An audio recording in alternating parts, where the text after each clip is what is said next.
Senhor presidente, subemenda global substitutiva. Então, o senhor vai apresentar pela constitucionalidade, legalidade. Aprovamos, nós somos pela constitucionalidade, legalidade, juridicidade e boa técnica legislativa das emendas plenário 4, 5, 6 e 11. E no mérito das demais.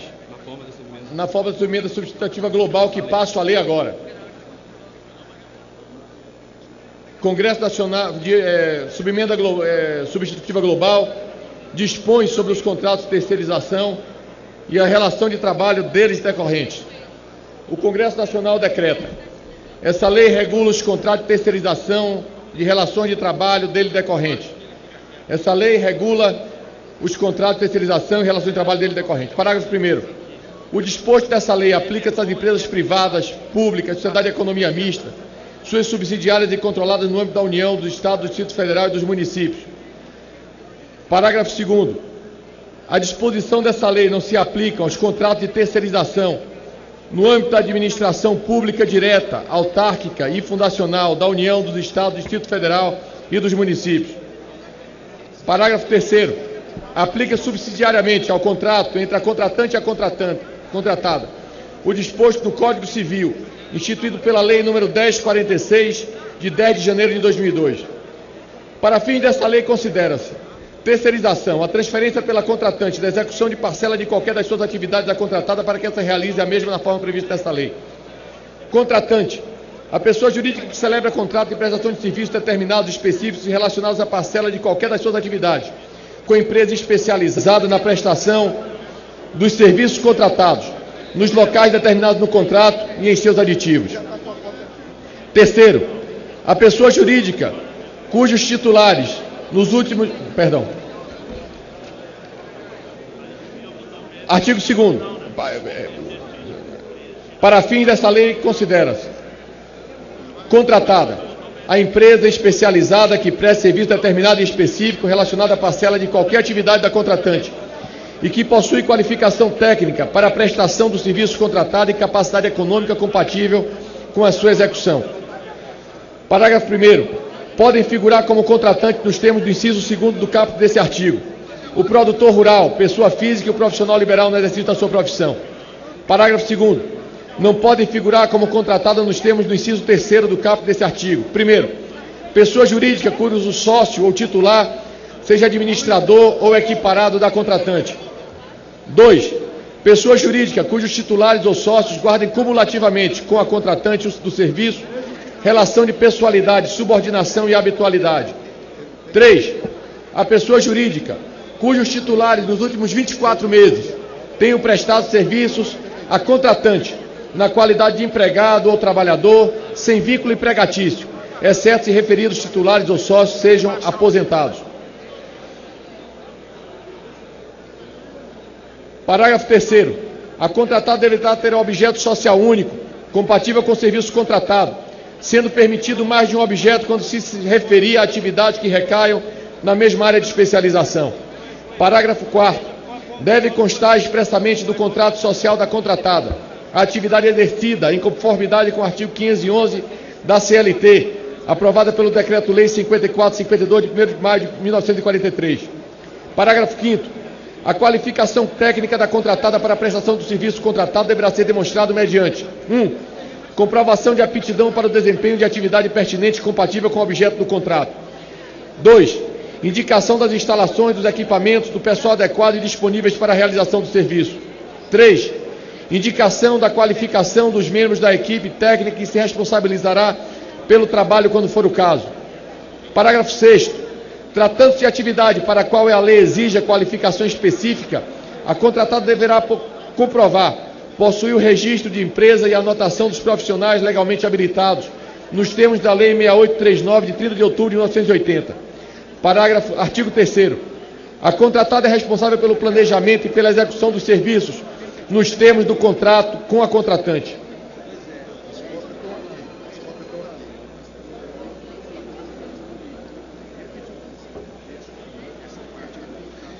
Parágrafo 1º. A contratada contrata, remunera e dirige o trabalho realizado por seus empregados. Parágrafo 2º. A terceirização pela contratada de parcela específica da execução do objeto do contrato.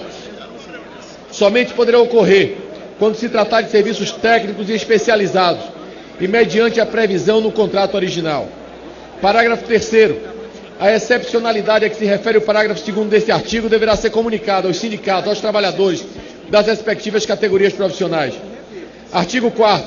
É lícito o contrato de terceirização relacionado à parcela de qualquer atividade da contratante que obedeça aos requisitos previstos nessa lei, não se formando vínculo de empresa entre a contratante e os empregados da contratada, exceto se configurados os requisitos do artigo 2º e 3º da CLT, aprovados pelo Decreto-Lei 5452, de 1º de maio de 43.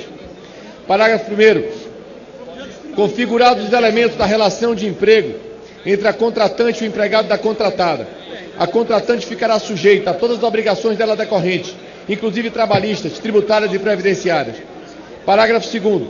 A exceção prevista no caput desse artigo, no que se refere à formação de vínculo empregatício, não se aplica quanto à contratante, a empresa for empresa pública ou sociedade de economia mista, bem como suas subsidiárias e controladas no âmbito da União, Estados, municípios e Distrito Federal.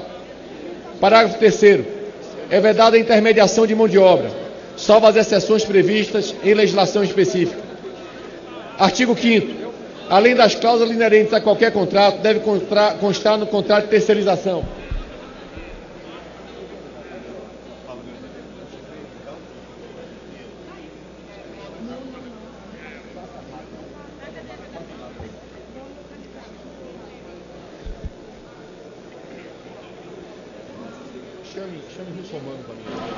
Deputado Arthur Oliveira Maia segue na leitura do parecer. Contrato de terceirização.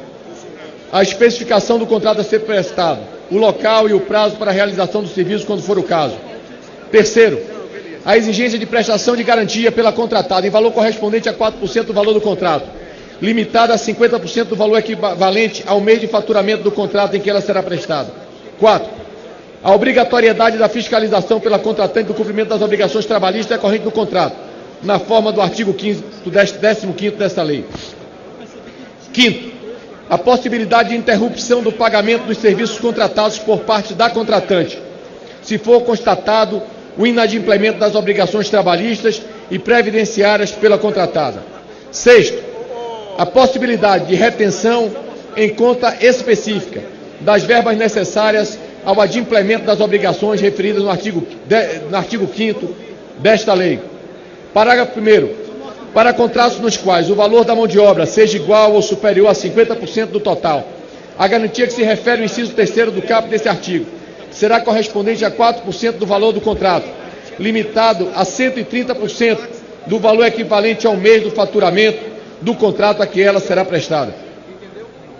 Para o atendimento da exigência de prestação de garantia que se refere ao inciso 3º do caput deste artigo, cabe à contratada optar por uma das seguintes modalidades: 1. Calção em dinheiro. 2. Seguro garantia. 3. Fiança bancária. Pede a Cibá Machado para vir aqui, por favor. A Cibá Machado não, não, Russomano e Zé Guimarães, os dois. Para vir aqui. E Zé Guimarães. Parágrafo 3º. É nula de pleno direito a cláusula que proíba ou imponha condição à contratação pela contratante de empregado da contratada. Artigo 6º. Na celebração do contrato de terceirização de que trata esta lei, a contratada deve apresentar, primeiro, inciso 1º, contrato social atualizado, com capital social integralizado, considerado pela empresa contratante compatível com a execução do serviço. Inciso 2º, inscrição no Cadastro Nacional de Pessoas Jurídicas, CNPJ.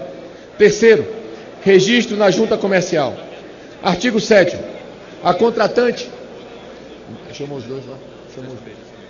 deverá informar ao sindicato da correspondente categoria profissional o setor ou setores envolvidos no contrato de prestação de serviço terceirizado, no prazo de 10 dias a contar da celebração do contrato.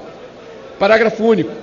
Quando figurar como contratante ente da administração pública mencionado no parágrafo 1º do artigo 1º dessa lei, a comunicação de que trata esse artigo deverá ser feita na forma prevista na legislação do respectivo ente controlador.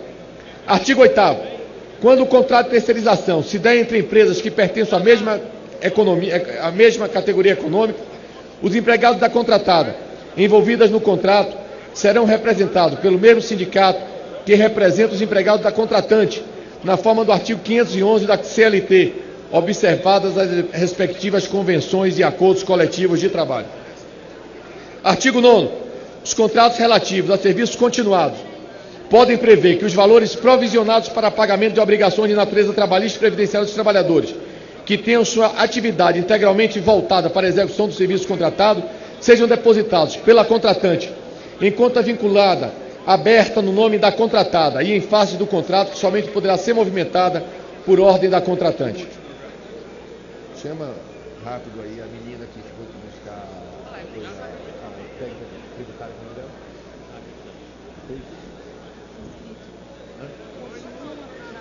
Tá. É só isso?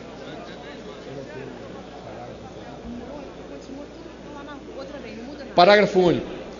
Chama de esse é o artigo.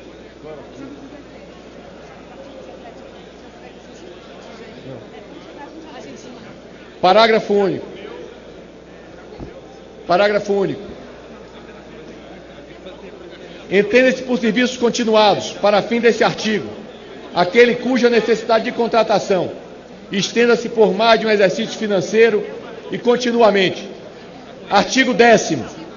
Para fim de liberação da garantia que trata o inciso 3º do artigo 5º dessa lei, a contratada deverá comprovar à contratante a quitação das obrigações previdenciárias e das trabalhistas relativas aos empregados da contratada que tenham participado da execução dos serviços contratados.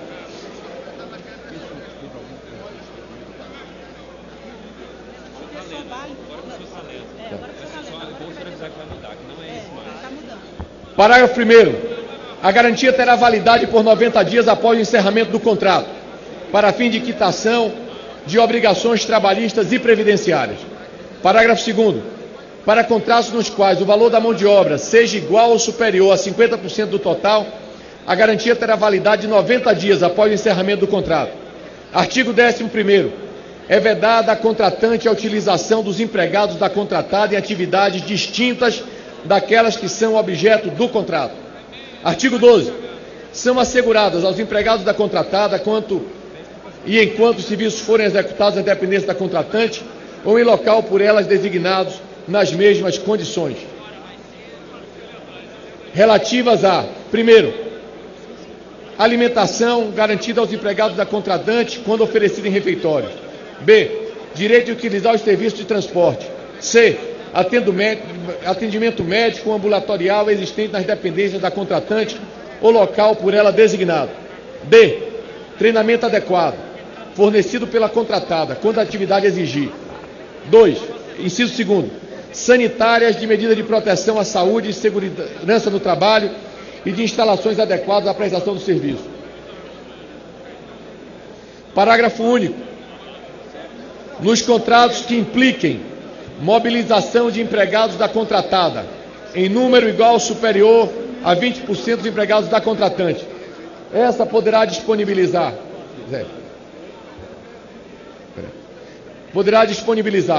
aos empregados da contratada serviços de alimentação e atendimento ambulatorial em outros locais apropriados com iguais padrão de atendimento, com vista a manter o pleno funcionamento dos serviços existentes. Tá foda comigo que eu vou botar o que eu tinha feito e a gente fala de instrução, você fala de Estado. Realmente está impossível conversar. Então você não volta a registrar aqui. Deixa para terça-feira registrar. Deixa para terça-feira. Eu vou ver o que eu tinha feito. Mas a gente fica naquele mesmo compromisso. Só vou deixar o meu feito. Eu só quero que você garanta que não vai voltar a destaque. Eu só quero garantir. Toca o barco. Eu vou fazer. Deputado Arthur Oliveira Maia, do Solidariedade da Bahia, está neste momento ainda conversando com o líder do governo e também o líder do PRB, deputado Celso Russomano, enquanto faz a apresentação do relatório, do parecer dele em relação à emenda substitutiva ao primeiro projeto, o projeto de lei 4.330 de 2004. Segurança, higiene e salubridade dos empregados da contratada, enquanto estes estiverem a seu serviço em suas dependências ou em local por ela designado. Parágrafo único. A contratante deve comunicar à contratada e ao sindicato representativo da categoria profissional do trabalhador a ocorrência de todo acidente em suas dependências ou em local por ela designado, quando a vítima for trabalhador que participe direta ou indiretamente da execução do serviço objeto do contrato. Artigo 14º. Na hipótese de contratação sucessiva para a prestação dos mesmos serviços terceirizados, com admissão de empregados da antiga contratada, a nova contratada deve assegurar a manutenção do salário e demais direitos previstos no contrato anterior. Parágrafo 1º. Para os empregados de que trata esse artigo, o período concessivo das férias deve coincidir com os últimos 6 meses do período aquisitivo, não se aplicando o caput do artigo 134 da CLT.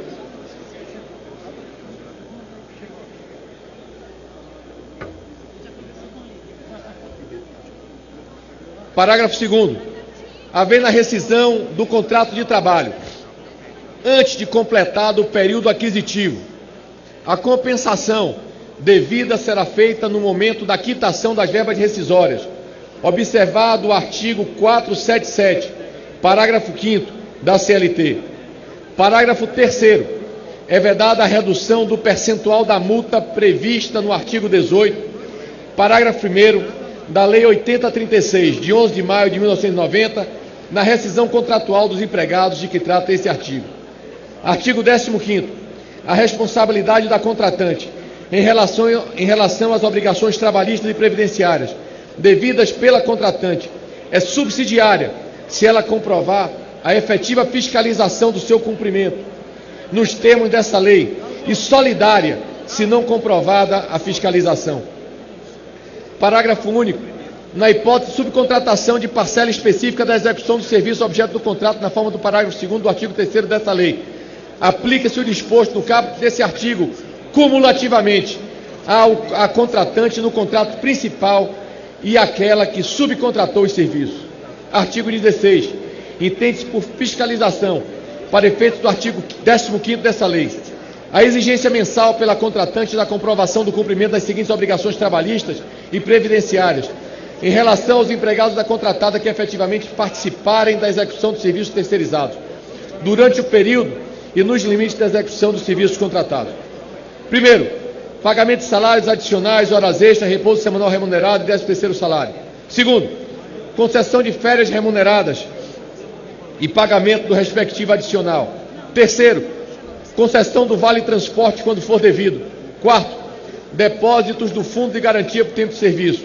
Quinto, pagamento de obrigações trabalhistas e previdenciárias dos empregados dispensados até a data da extinção do contrato de terceirização. 6. Recolhimento de obrigações previdenciárias. Parágrafo 1º.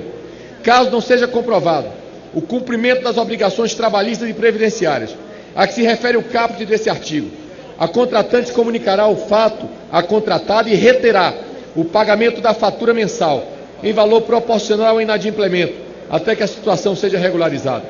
Parágrafo 2º. Na hipótese prevista no parágrafo 1º desse artigo, a contratante deve efetuar diretamente o pagamento dos salários, os recolhimentos fiscais e previdenciários e depósitos do FGTS. Os valores... Os valores depositados na conta de que trata o artigo 8º dessa lei poderão ser utilizados pela contratante para pagamento direto das verbas de natureza trabalhista e previdenciária. Parágrafo 4º. O sindicato representante da categoria do trabalhador deverá ser notificado pela contratante para acompanhar o pagamento das verbas referidas nos parágrafos 2º e 3º desse artigo. Parágrafo 5º. Os pagamentos previstos no parágrafo 2º e 3º desse artigo não configuram vínculo empregatício entre a contratante e os empregados da contratada. Artigo 17. E quero dizer que esse é o texto que efetivamente vale em relação ao artigo 17. Vai ter que ler essa complementação de voto. Continuam aplicáveis as retenções na fonte previstas no artigo 31 da Lei 8212, de 24 de julho de 1991, e os artigos 7 e 8º da Lei 12.546, de 14 de dezembro de 2011. Para... E aí, esses parágrafos? Não, faltou tudo. Passa para o 18 agora. Passa para o 18. Artigo 18. A empresa contratante de serviços executados nos termos dessa lei deverá reter, sobre o valor do tributo, da nota fiscal ou fatura de prestação de serviço a título de imposto de renda na fonte, alíquota de 1,5% ou alíquota menor prevista na legislação tributária, contribuição social sobre o lucro líquido, a alíquota de 1%, contribuição para a PIS/PASEB, a alíquota de 0,65%, contribuição para financiamento da Seguridade Social, a alíquota de 3%. Parágrafo 1º, as alíquotas de 0,65% e 3% aplicam-se inclusive na hipótese de a prestadora de serviço enquadrar-se no regime de não cumulatividade na cobrança de contribuição para o PIS/PASEB e da COFINS. Parágrafo 2º, no caso de pessoa jurídica beneficiada de isenção na forma da legislação específica ou de uma ou mais das contribuições de que trata esse artigo, a retenção dar-se-á mediante a aplicação da alíquota específica correspondente às contribuições não alcançadas pela isenção. Parágrafo 3º. Os valores retidos no mês deverão ser recolhidos ao Tesouro Nacional pela pessoa jurídica que efetuar a retenção ou de forma centralizada pelo estabelecimento matriz da pessoa jurídica até o último dia do segundo decênio do mês subsequente àquele mês em que tiver ocorrido pagamento ou crédito à pessoa jurídica prestadora do serviço. Parágrafo 4º. Os valores retidos na forma do caput desse artigo serão considerados como antecipação do que for devido pelo contribuinte que sofreu a retenção em relação ao imposto de renda e às respectivas contribuições. Parágrafo 5º. Na impossibilidade de haver compensação integral no mês pela contratada, o saldo poderá ser compensado com recolhimento dos tributos dos meses subsequentes ou ser objeto de pedido de restituição. Artigo 19. A retenção de má-fé do pagamento devido pela contratante à contratada, caracterizada como apropriação indébita, na forma do artigo 168 do Código Penal, aprovado pelo Decreto-Lei 2878, de 7 de dezembro de 1940. Artigo 20. As exigências de especialização e de objeto social único, previstas no artigo 2º dessa lei, não se aplicam às atividades de prestação de serviço realizadas por correspondentes contratados por instituições financeiras e demais instituições autorizadas a funcionar pelo Banco Central do Brasil, nos termos da regulamentação do Conselho Monetário Nacional, enquanto não for editada a lei específica acerca da matéria. Artigo 21. O disposto dessa lei não se aplica à relação de trabalho doméstico. Artigo 22. O descumprimento do disposto nessa lei sujeita a empresa infratora às seguintes penalidades administrativas, salvo se já houver previsão legal de multa específica para a infração verificada. Primeiro, por violação dos artigos 11, 12, 13, 14 e 16, parágrafos 1º, 2º e 4º, multa administrativa correspondente ao valor mínimo para inscrição na dívida ativa da União por trabalhador prejudicado. 2. Por violação aos demais dispositivos, multa administrativa correspondente ao valor mínimo para inscrição da dívida ativa da União. Parágrafo único. A fiscalização, a autuação e o processo de imposição de multas exerciam pelo título 7 da CLT, sem prejuízo da aplicação da legislação tributária por parte dos órgãos fazendários. Artigo 23. Para fim do enquadramento do disposto nessa lei, no que se refere à garantia de direito dos trabalhadores, contratante e contratada devem adequar o contrato existente no prazo de 180 dias a partir da sua publicação. Parágrafo único. A contratante e a contratada não poderão prorrogar contratos em vigor que não atendam ao disposto nessa lei. Artigo 24. A contratante poderá se credenciar da contribuição para o PIS/PASEB e a contribuição para o financiamento da Seguridade Social, COFINS, até o limite da retenção ocorrida nos termos dos incisos 3 e 4 do artigo 18 dessa lei, calculado sobre o valor pago à empresa contratada para a execução das atividades terceirizadas, que se enquadre nas hipóteses de crédito previsto no artigo 3º da Lei 10.833, de 29 de dezembro de 2003. Parágrafo único. A apuração de créditos sobre dispêndios decorrentes das atividades não tratadas nesta lei permanecem regidas pela legislação aplicável à contribuição PIS/PASEB e COFINS. Artigo 25. A Secretaria da Receita Federal do Brasil disciplinará o disposto no artigo 18 e 17. Essa lei entra em vigor na data da sua publicação. Tá, já tem um caso aqui dele. Qual é o 72 aqui? Olha só, deixa eu te mostrar aqui. Já tem emenda 72. Entendo o problema que existe. Esse aqui, o 72, está com... Repórter Paula Bittar.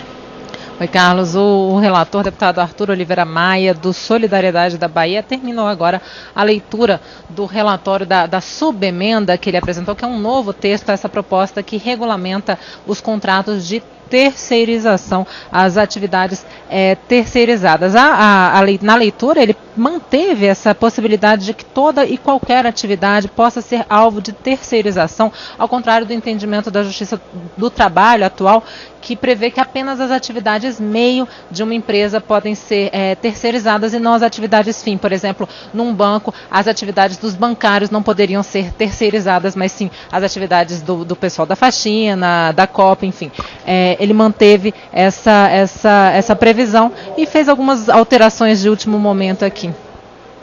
Continua então a leitura do deputado Arthur Oliveira Maia, do cujo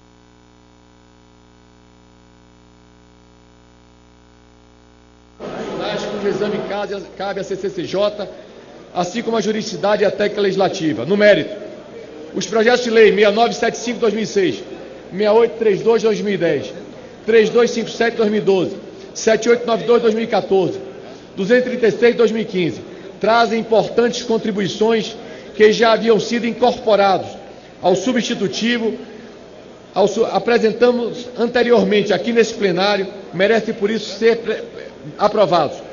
No que diz respeito ao PL 1661 de 2007, consideramos que a proposta não leva em consideração o princípio da livre iniciativa, nem a realidade econômica do Brasil, e a título de regulamentação, impõe sérias e incontornáveis restrições à gestão empresarial.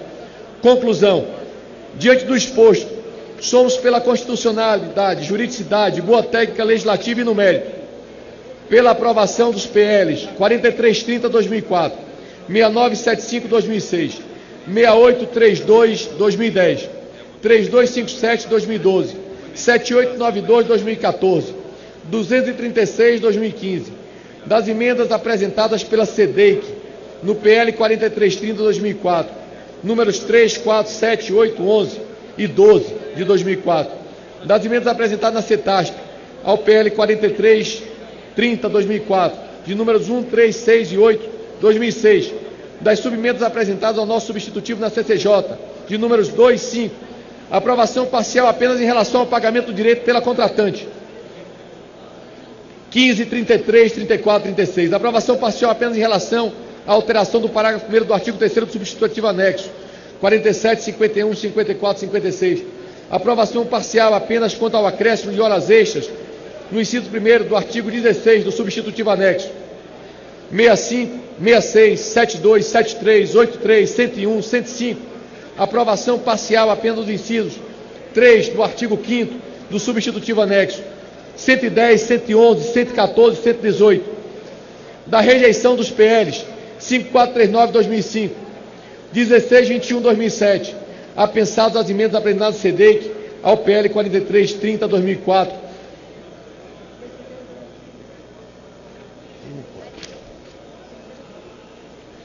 números 1, 2, 5, 6, 9, 10 e 13 de 2004, das emendas apresentadas na CETASP ao PL número 4330, de número 2, 4 e 5, 7 de 2006, 1, 2 e 3 de 2007, das emendas apresentadas aos projetos da CCJ, número 1 de 2011, das subemendas apresentadas ao nosso substitutivo na CCJ, de números 1, 3, 4, 6, 7, 10, 12, 13, 14, 16, 17, 19, 20, 22, 25, 26, 28, 29, 32, 35, 37, 38, 39, 46, 48, 49, 50, 52, 53, 55, 57, 59, 60, 61, 62, 63, 64, 67, 68, 69, 70, 71, 72, 74, 76, 7, 8, 9, 80, 81, 82, 84, 86, 88, 89, 90, 91, 92, 93, 94, 95, 96, 97, 98, 99, 100, 102, 104, 106, 108, 109, 111, 115, 116, 117, 121. Parágrafo 2º.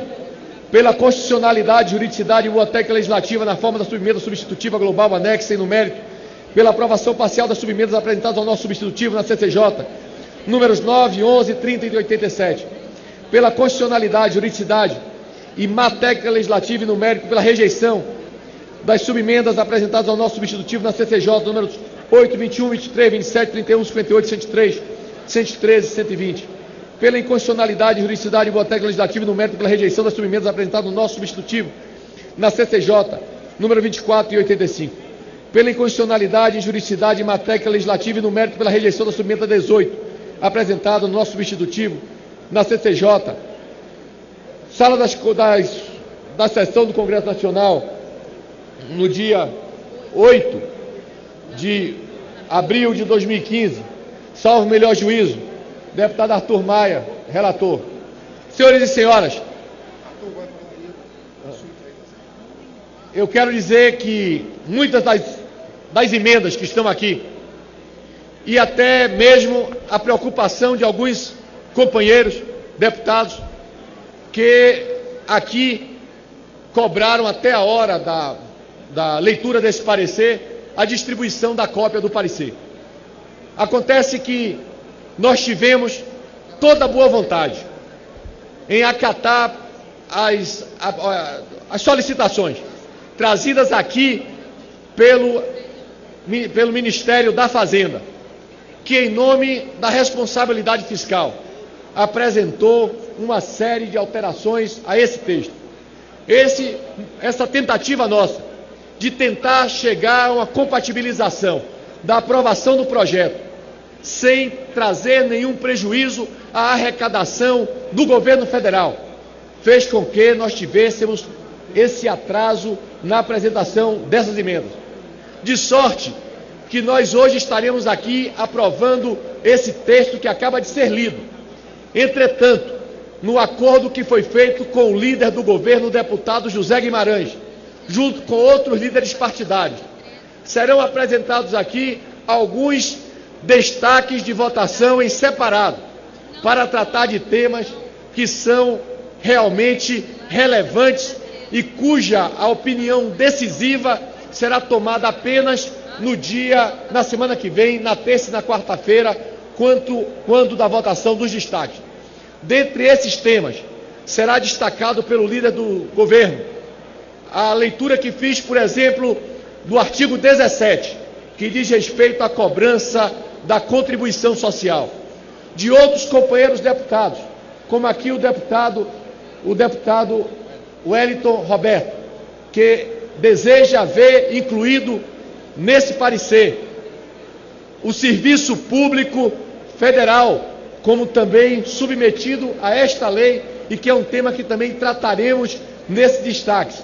Como outro tema trazido pelo nobre deputado Paulo Pereira, que pretende que prevaleça a questão da solidariedade em lugar da subsidiariedade. Então teremos essa mesa aberta, em acordo com o líder do governo, para tratarmos desses temas que serão destacados de maneira ininterrupta da deputada professora Dorinha, que trouxe neste último momento uma solicitação que não está no nosso texto, mas que também será destacada, que pretende impedir a terceirização dos professores, do que me foi trazido aqui pela nobre deputada Mara Gabrilli, já na hora da votação, mas que também merece toda a nossa atenção e que será apresentado em forma de destaque, de um assunto que pretende estender a lei de cotas de deficiente para a totalidade dos empregados de uma empresa, independente de serem terceirizados ou não, e que também será debatido no âmbito dessa discussão. Dito isso, estamos aqui para esclarecer, para debater, mas estou absolutamente convencido que fizemos um projeto de lei dentro de uma linha média, capaz de atender a trabalhadores, capaz de atender a empresários, capaz de atender a economia brasileira, capaz de dotar o Brasil de uma legislação pertinente, uma legislação moderna, porque aqueles que criticam a terceirização falam muito em precarização, mas a precarização decorre justamente da falta de uma lei, da falta de um disciplinamento dessa matéria, que hoje eu tenho certeza que a responsabilidade dos homens e mulheres desse Congresso Nacional haverão de dar ao Brasil. Muito obrigado e vamos agora à votação do texto. Roberto, ficamos